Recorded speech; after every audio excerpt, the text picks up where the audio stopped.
النهارده هنشوف مع بعض طريقة تغيير السوستة. سوستة البنطلون تبقى من أكتر الحاجات اللي بتتبهدل بسرعة، بس الحل سهل جدا لو اتعمل صح. أو زي ما انتوا شايفين إن السوستة بايظة خالص، تمام؟ يبقى دي لازم نفكها واحدة واحدة بالراحة عشان البنطلون مش يتقطع. نستخدم لا إما حاجة نفك بيها لا إما قطر. بسم الله الرحمن الرحيم. واحدة واحدة نشيل السوستة من فوق. هي أصلا بيكون خياطتها ضعيفة، بس أنا نشد بحذر بس. تمام؟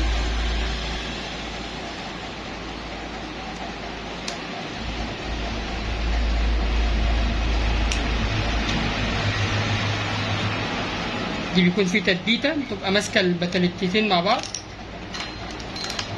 اجيب موس او قطر،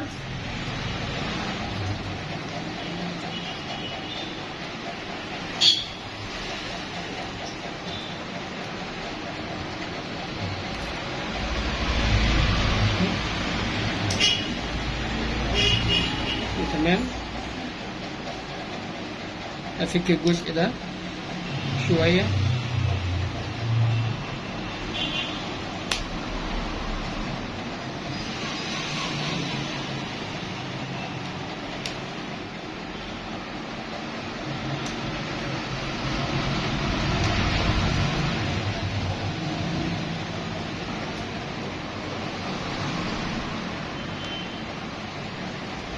استخدم برضو القطر في الحتة دي بيكون فيها تثبيتة جامدة.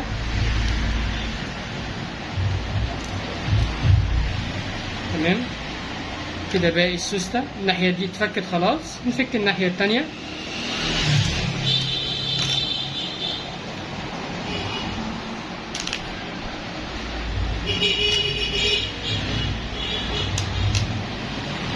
فكت بس دي لسه زي ما هي، هفكها برضو.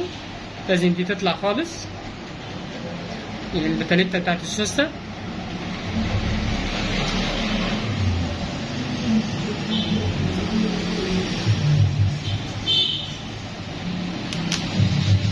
تمام كده السوستة خلاص بايظة خلاص، كده هنرميها.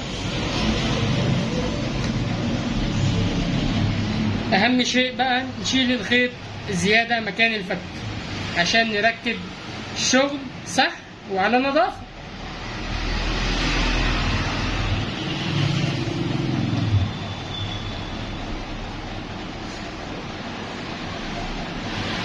تمام. لسه دي اللي هو الدوران بتاع البتاليتا اللي بيكون خارجي لازم نفكه الأول.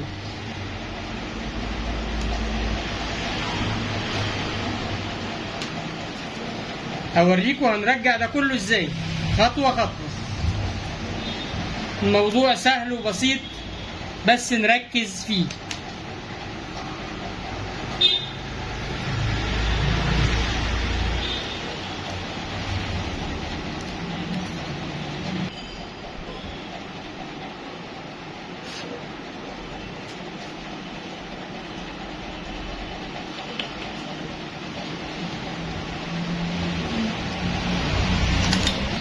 كده بنشيل الخيط الزيادة عشان نركب شغل على نضيف. وبرضو بفكركم في بداية الفيديو ما تنسوش لو عجبكم ما تنسوش تعملوا لايك وتشترك في القناة وتفعل الجرس عشان يوصلك كل أسرار الخياطة والتصليح. واكتب لي في التعليقات لو تحب تشوف طريقة تصليح ايه وانا اعمله لك المرة الجاية. يلا نخش على المكنة.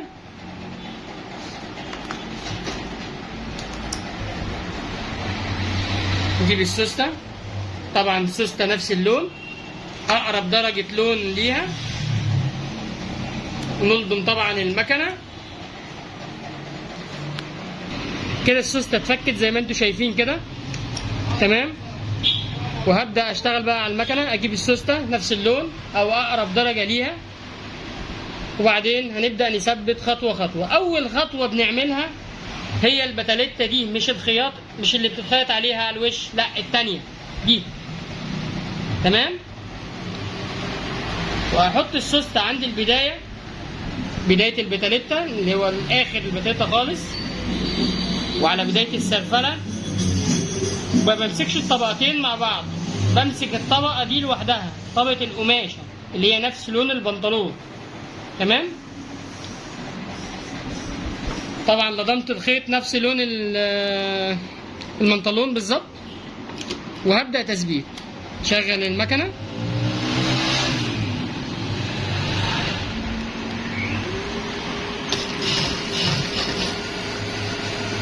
ركزوا معايا خطوة خطوة.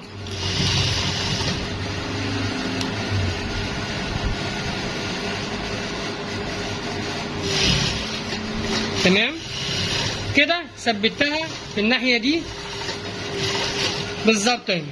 تمام، اطلع واقص الفتلة كده. دي اول خطوة خلصت. تاني خطوة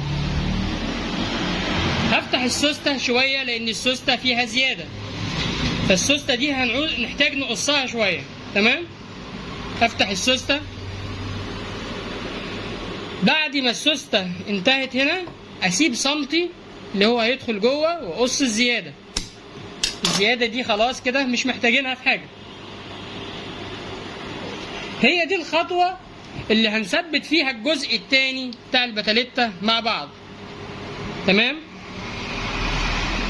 اهو زي ما انتم شايفين عدلتها زي ما كانت راكبة على الخياطة القديمة بتاعتها.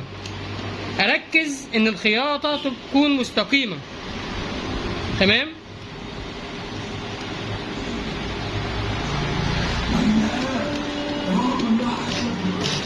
هعمل تثبيتة في بداية شغلي عشان ما شغلي يطلع نظيف.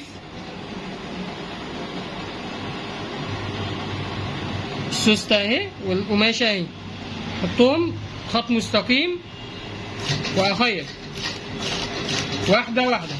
اتمنى يكون واضح في التصوير. تمام كده، قفلنا الجزء ده. كده البتاليتا مفتوحة من فوق من عند الكمر، هنحتاج نقفلها شوية عشان ترجع زي ما كانت.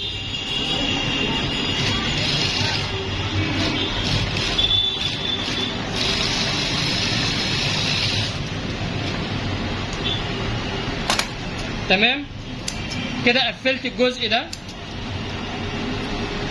نشيل اي خيط زيادة عشان ده اللي هيبين نظافة الشغل. نقفل السوستة. والخطوة اللي بعد كده ندخل كده بالمكنة عند الكمر كده عند تحت. هنثبت جزء البتاليتا الاتنين مع بعض، اليمين مع الشمال. نثبتهم حتة بس من فوق عند الدوران بتاع البتاليتا.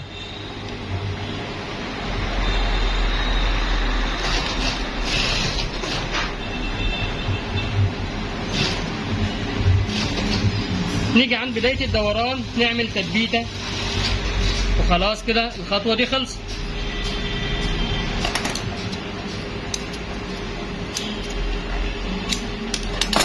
الخطوة اللي بعد كده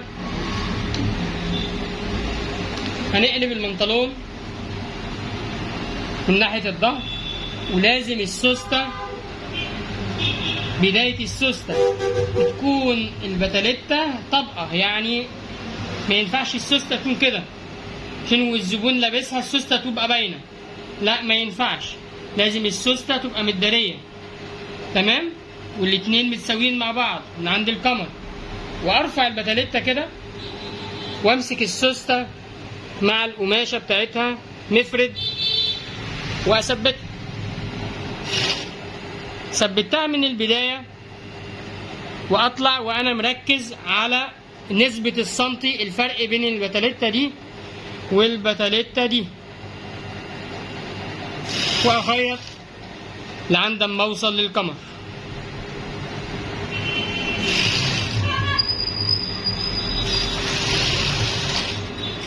كده وصلت للنهاية. اطلع واي خيط زيادة اقصه.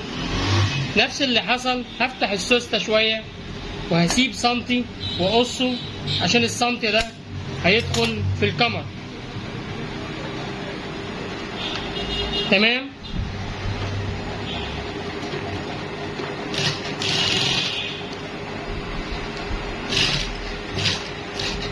نثبت الكمر من فوق نفس الخط. ثبتنا السوستة من عند الكمر الناحية التانية كده. باقي آخر خطوة اللي هي خلاص هنقفل السوستة. تمام. وهمسك البنطلون وهو مقفول. تمام. بس كده لسه خياطة واحدة اللي هي الدوران. هنعمله ازاي؟ قفلنا السوستة خالص والكبشة اهي. تمام. هنمسك الجزء ده اللي هو الداخلي ونرفعه كده وندخل تحت المكنة ونثبت مكان الدوران بعد 3 سنتي. تمام. ولازم افضل متأكد ان انا رافع الجزء اللي تحت. تمام.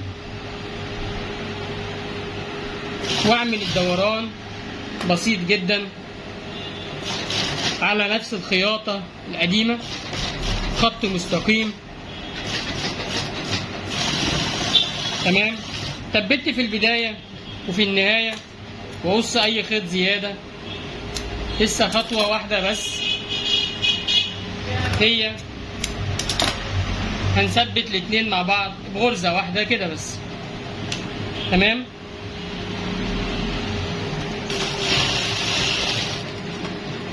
وبكده البنطلون يكون خلص.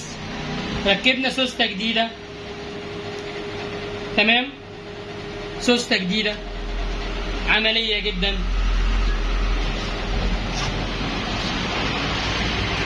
تمام. ما تنسوش تدعمونا بلايك والاشتراك في القناة عشان نستمر.